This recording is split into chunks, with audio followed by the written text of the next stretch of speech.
zvepadzidziso yedu china chemasingo. Tichishandira kunewe Miki kusvika kuna na deputy kuti sei makabuda mudzimba dzenyu. Amwe kusageza kana mazino. Nhasi dai ya mazino. Deputy, apa ndo pako apa. Ndiwe wapinda unotenga skaura. Ichi, uchiona? Ichi, wovhura. Wotora kogeti. Andiriza kogeti. Wotora kogeti. Woisa, onama. Kogeti chakida kutopere. Noti ndakageza nesura. Wogeza, woti shh. Wogeza futi woti shh. Woisa futi woti shh. Wotora kimavu? Woisa. Woti turu. Mazina ngambogeza na ichocho. Ashima kojere. Wodai, talisai. Wodai. Uya kupenga.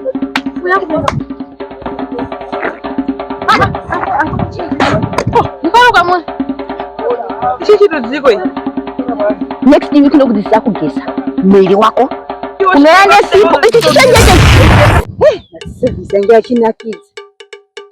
Ndipi Jenny? Yes, ndio. Sisi. Bozo mvura yaita kwa kana mvura ndanzwa nenyota. Ndoro. Izimvure. Zvinhu zvakazoita. Hazvina iwe, hazvina zvoshanda. Ndakatichaya omo here. Unongoisa ndakatsaina kana umboita mainana. Unongoisa omo easy. Manda kugira bleach. Inoshanda. Hanzi nobvisa numba. Dzisadzasvika pa 3 months nobvisa. Chingomwa. Ndikafasawira. Ngaifenekwe tinonamata isusu kutona tinonamata. Sano samazona pasa ndini mwebli. Iyo chingomwe. Mwedire nyoro. Pedza yese. Sawira. Ewa ubatsirikewo. Sawira. Mpamvu zvakanaka. Thank you. Chindicheka maybe ndogonofa. Yeah. Aiwa vanouya mazina nhasi padii kana ndiripo vanouya mazina nhasi padii kuda dzangu baba rugare pazuva mai alright Jehovha ishoma sima hatisapedza nguva uyai madzina totenda endai nawo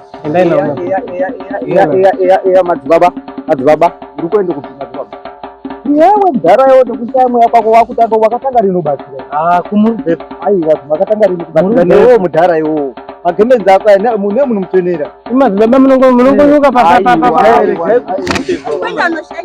aiwa zviriwenda kunopafadza kwete kuswera chikusiswa nemadhara aiwa hapana mweya apa siyana nawo vanhu ava haana mweya sowerenyu bva mavhara madhara ino hamuna mweya ino adwashinga pakuka